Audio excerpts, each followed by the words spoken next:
Good morning, bonjour.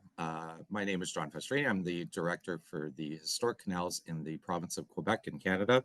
So there's five historic canals, one of which I'll be talking about today, the Lachine Canal, but I'm also responsible for the Chambly Canal, which connects to our friends down in the States, as well as some smaller canals, the Saint Anne de Bellevue, and Carillon Canal. I've been with Parks Canada since 2015. I actually started my career at Parks on the canals, but over in Ontario, working on the Rideau Canal and supporting the Trent 7 Waterway. So I'm pretty passionate about canals.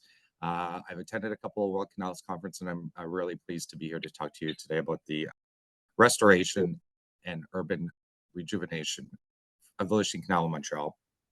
What I'll be doing, I'll start off with a short video that my team was kind enough to put together for me and us. It's going to show you a little bit about the rich history of the Lachine Canal and talk a little bit about the restoration. After which I have a presentation which will be a little bit more in the current context, talk about different projects of interest on the Lachine Canal, and talk a little bit about moving forward into the future, what our plans are. Hello, and thank you for welcoming us to this international conference. Parks Canada is proud to present its role as guardian of Canada's historic canals, and more specifically, the reopening of the Lachine Canal and the ensuing urban revitalization of the surrounding neighborhoods. The Lachine Canal is not the longest historic canal in the country, but it is the oldest, and for a long time was the gateway to a network of canals linking the Atlantic to the heart of the continent.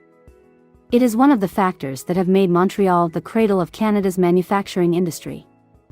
For those who have never had the chance to visit this spectacular site, let us situate you geographically. The canal is located in the province of Quebec, in eastern Canada. More precisely, this National Historic Site is located on the island of Montreal, as illustrated on this map. The canal crosses the island from east to west, passing through four boroughs: Lachine, LaSalle, Le Sud-Ouest, and Ville-Marie. It's worth noting that Montreal is Quebec's cultural and economic metropolis, home to nearly 2 million people. As you can imagine, the canal is a major infrastructure on the metropolitan scale. Stretching over 14 kilometers, it comprises 5 locks, a multi-purpose trail running alongside the waterway, and several commercial and entertainment areas. Not only is it intensively used by the citizens and workers of Montreal, it is also one of the region's most important tourist attractions. It is estimated that over 1 million tourists visit the canal banks every year. Activities on the site include cycling, running, walking, and non-motorized boating. Recreational boating also plays an important role at the Lachine Canal, albeit a relatively small one compared to other canals administered by Parks Canada. Some 2,000 boats pass through the locks during the canal's operating season, which runs from May to October. During the winter season, the water level in the canal is generally lowered. This enables our technical services to carry out work that would otherwise be impossible during the navigation season. And during the snowy months, a 10-kilometer stretch of the multi-purpose path is groomed for fat biking, cross-country skiing, and snowshoeing. Parks Canada also runs an annual Learn to Winter program to introduce youth and newcomers to winter outdoor activities. Equipment is available free of charge, and activities are led by a dynamic and dedicated team. Although the canal is now used for recreational purposes, it wasn't always the case. When the waterway opened in 1825, it was used to transport goods. Since the 17th century, local authorities had been planning to build a canal to bypass the Lachine Rapids, which prevented navigation between Lake St. Louis and the port of Montreal. It was this famous obstacle that inspired the name of what we know today as the Lachine Canal. Like most large-scale infrastructure at the time, the canal was dug by hand by thousands of workers, mostly Irish immigrants fleeing the Great Famine. In the early days, the vessels on the canal were mostly small horse-drawn barges. The canal was edged by a towpath, now transformed into a multi-purpose path. Over time, the waterway, which crosses the 14-meter gap between the lake and the port, has been enlarged twice. These successive expansions were designed to accommodate the growing size of the transatlantic ships that passed through the waterway. The canal's banks were soon used for industrial purposes. Numerous industries set up shop there: fostering the emergence of just as many factories and manufacturing plants. Not only was this location strategic for importing and exporting goods, it was also favorable for harnessing the hydraulic power needed to run the factories. In fact, many of the remains of the supply canals can still be seen today on this historic site. The advent of this industrial activity also led to the development of working-class neighborhoods along the canal, such as Point St. Charles, Little Burgundy, Griffintown, and St. Henri. However, these neighborhoods began to lose their vitality in the 1960s, when commercial navigation on the Lachine Canal ran out of steam. The urban fabric along the waterway made it impossible to carry out the expansions needed to accommodate the passage of modern boats. The canal was gradually closed and replaced by the St. Lawrence Waterway. Officially closed in 1970, the canal remained in use for over 30 years. Some sections of the waterway were even filled in to house a parking area and helipad, as was the case with the Peel Basin. Over the years, initiatives have been put in place to bring the banks back to life. The Action 77 program, operated by the Ministry of Public Works, involved the development of the multipurpose path, the planting of numerous tree varieties, the addition of sanitary facilities, and much more.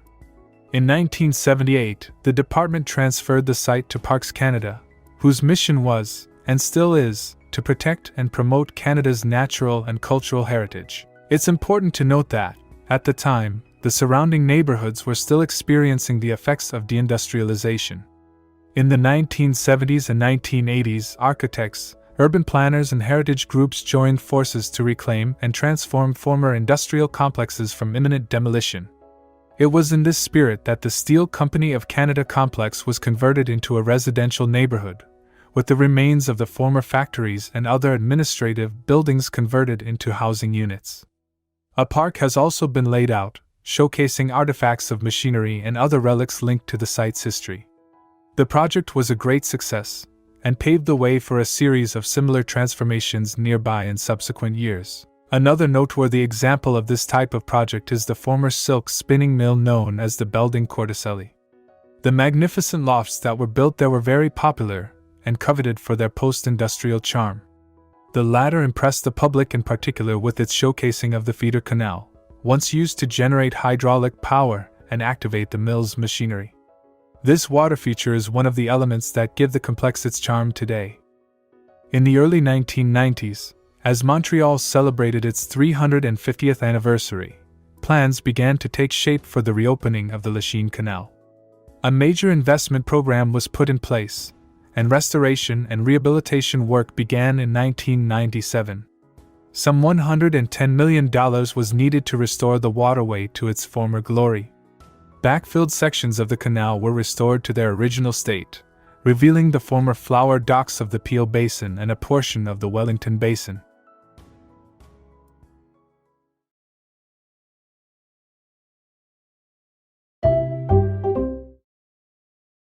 All right, so that provides you with a bit of context, the history of the canal, as well as what led to the genesis of the rehabilitation and reopening back in 2001. So, as I said, what I'd like to now do is just take you through a short presentation, and we'll talk a little bit about the current context and, as I said, what's to come.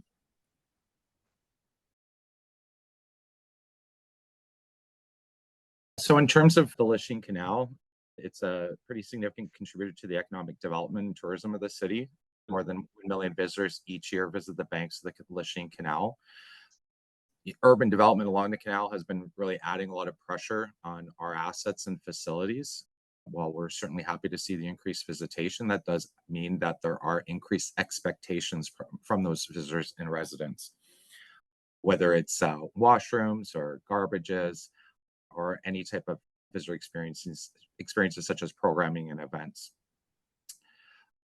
We do work very closely with the City of Montreal, including the 4 boroughs which the canal is adjacent to. This collaboration is really important to us in order for us to, offer enhanced dynamic experiences and advance our shared interest in the protection and presentation of the cultural and industrial heritage.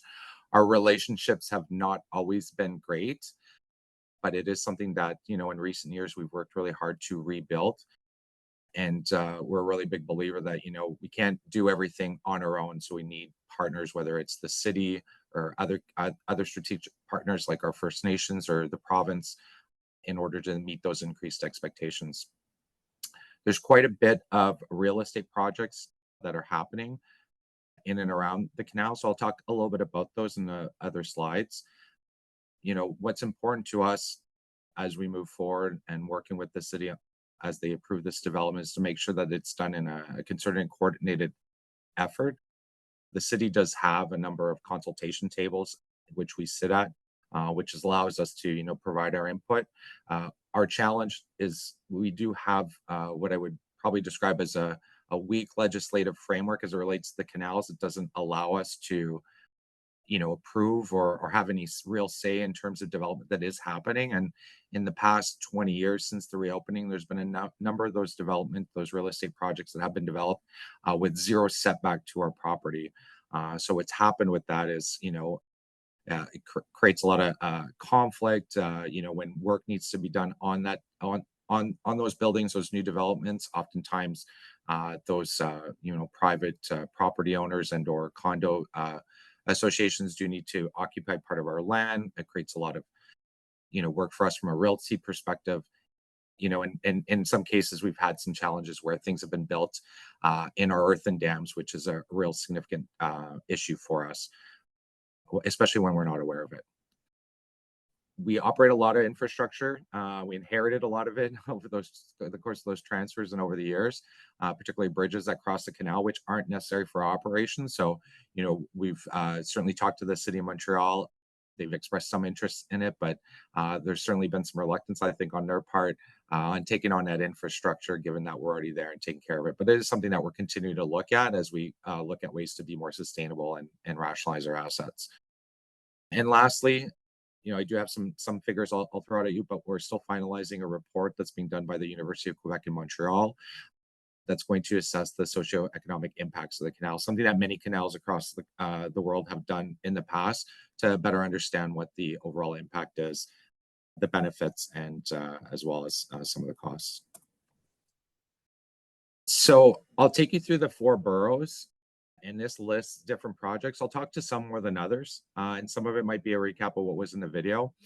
So this is the Old Port, or the borough of Ville-Marie, and we got a number of things happening in this particular area. So at locks number 1 and 2, we are going to be replacing the gates for those locks. Those gates are made out of Douglas fir. They are a type of wood that's sourced from British Columbia, but that wood is actually getting more and more challenging for us to source. The old growth forests are not necessarily as abundant as they were in the past. And what we're finding is that the age of the wood is too young, so it doesn't have the same durability. So our team's actually taking a look at those to see if there's an opportunity to replace this with steel gates. And we're working with our cultural resource management team to make sure that, if we do introduce any changes, that will limit the impacts to the cultural integrity of the canal. There's a couple of really big urban developments that are happening here. So over here at 2 and over here at 3, there's some proposed or are currently being built, some residential mixed use development that's happening. It's part of a larger project that's known as Bridge Bonaventure, where the city is planning. This is sort of the last area in the downtown core or near the downtown core that's really at the entrance of the island, where there's an opportunity to redevelop old industrial lands. So we're really excited about that. One of the things that we're really happy we've been able to do is being at the table with the city of Montreal is to negotiate a 5-meter setback, so that any development that is going to happen is going to have that setback for us to help alleviate any concerns in the future. We also have inherited an old rail bridge here. You see the photo right here. It's the old CN rail turning bridge. It's not in operation right now, but it is a important cultural resource for us. And so we're talking to the city right now about potentially turning that into a pedestrian and cyclist crossing, because they've just built a brand new light rail So to give better connections for people who are living on the south side of the canal. The challenge that we have with that is if they turn it and they want to leave it in place, it doesn't allow us to have the sufficient air draft. So, the engineers are taking a look at that right now to figure out how they can lift the bridge and whether it's worthwhile doing that or simply building something new. We go down to the Southwest Borough. So we talked in the video a little bit about our winter programming. We're really proud of that. So that's an extension of our current summer programming. So summer programming we do is stuff like learn to camp, learn to paddle. We often target new Canadians, people haven't had an opportunity to learn those activities. When we started our winter programming, we decided to do something very similar. So just taking that model where we're doing stuff like snowshoeing and cross-country skiing and so on. Grooming and snow removal on the multi-use path is something that's new for us. It's been a real challenge, I think, over the years in terms of expectations from residents who want to see the multi-use path cleared of snow completely during the winter months, so that people can make their way to and from work. And it's the path is seen as like one of the safest places to cycle within the city. The challenge we have is when that path was built many years ago, it wasn't built or conceived to have snow removed completely. So the middle ground where we landed was doing sort of like a skidoo trail or grooming the paths where we just packed down the path. So it's a little challenging for cyclists unless they equip their bikes properly.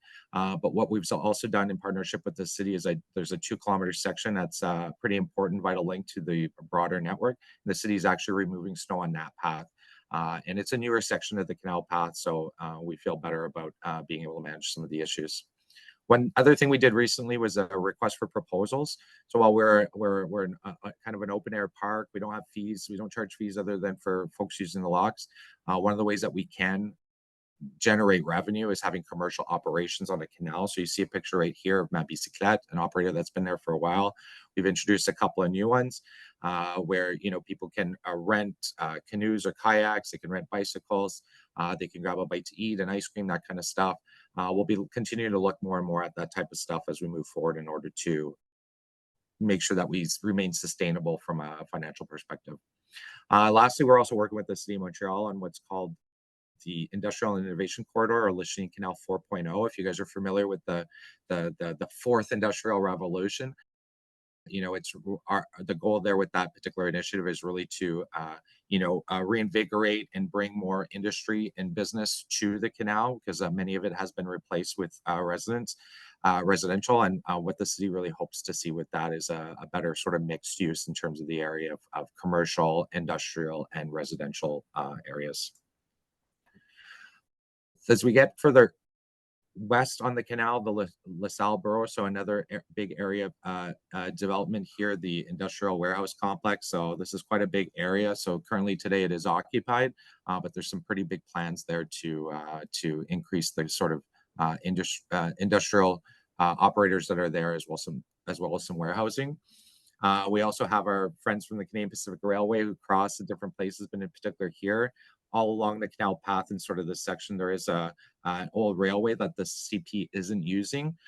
So we're going to be reaching out to them shortly to talk about potential for converting that railway into path on the south side so that we can add to the multi-use path for everyone's pleasure. We're seeing more and more, a lot of the development that's happened has been over on the east side, the other two boroughs I just covered.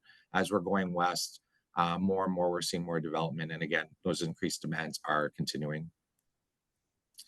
And last area, pretty exciting area. We have a really great relationship with the borough mayor of Lachine. And right now they're doing a huge redevelopment that's called the Eco-Quartier Lachine S. So that's really a green development where they're really introducing, zero emission type living, really encouraging people to, appropriate walking and biking using public transport. So that's already in progress right now. We've talked to this city as well recently about setting up this area, which was traditionally sort of the entrance of the canal at lock number 5 as a future sort of nautical, cultural, and recreational center. The city's already working on the rehabilitation of this riverine park. They've received some money as well from the federal government to do some shoreline stabilization. What they're going to be doing there as well is giving people the opportunity to get in the water again, canoe, kayak, which is really our future. And lastly, you can't see it, it's over here on the other side of the river, but we have the First Nation reserve called Ganawage. So it's a Mohawk community that we've worked with the borough to develop some really great relationships with. They are building a brand new $50 million arts and cultural center. So what we're going to be looking at doing is some type of water link where people can take a taxi, get on maybe at the locks, and then go down across the St. Lawrence River and explore the community. And that's a pretty big deal. Perennially, that community hasn't necessarily been open to having people come and visit, but the new Grand Chief Skydier who's there is really, really encouraging that, and she's working with us in the borough to get more people there. I guess I'll finish this off with just kind of looking forward. We want to continue to explore new partnerships. So whether it's our First Nations, the City of Montreal's, we really need those partnerships in order to do the things we need to do and to do more. We are taking a look at the levels of service for lockage and mooring. So we don't have a huge amount of boats that are coming through the Lachine Canal today because you don't really need to go through it in order to get somewhere with the seaway there now. But with all the increased development, I think there's going to be some really cool potential destinations for people to see. So we want to take a look at that and make sure that our offer lines up with the actual usage. We obviously want to make more room for paddlers, something that I know when I came in here just a few years ago was a bit of a challenge. We were constantly prioritizing motorized boats. Just recently, I'm really pleased we were able to identify areas and make room for stand-up paddleboarding, which is something that's really popular, especially with local residents. And it's really increased, the animation and number of users on the canal. We need to review our asset portfolio. So we have, just in my portfolio alone, and please understand this includes the 4 other canals. We have $2 billion worth of assets. That's our current replacement value. Many of those things are absolutely things that we need: locks, dams, walls to operate the canals. But as I mentioned, whether it's bridges or so on, there are some ancillary pieces of infrastructure that we administer on behalf of Canadians. So we need to look at ways to either, alternate use for that. Is there opportunities for commercial development and or divestiture? The City of Montreal, as well the province and the country, do have some pretty ambitious objectives for reducing carbon emissions. We're quite pleased to be operating in and around Quebec, where most of our power is generated by hydroelectricity, which is quite green. So unlike some other places across the country in Parks Canada that are looking at ways to reduce their carbon footprint, ours is already pretty neutral. So one of the things we're doing is talking to the city about how they can reach their ambitious objectives. So some of the things we've talked about is actually bringing back the idea of electricity generation on the canal, which is sort of its original purpose. I think is really interesting.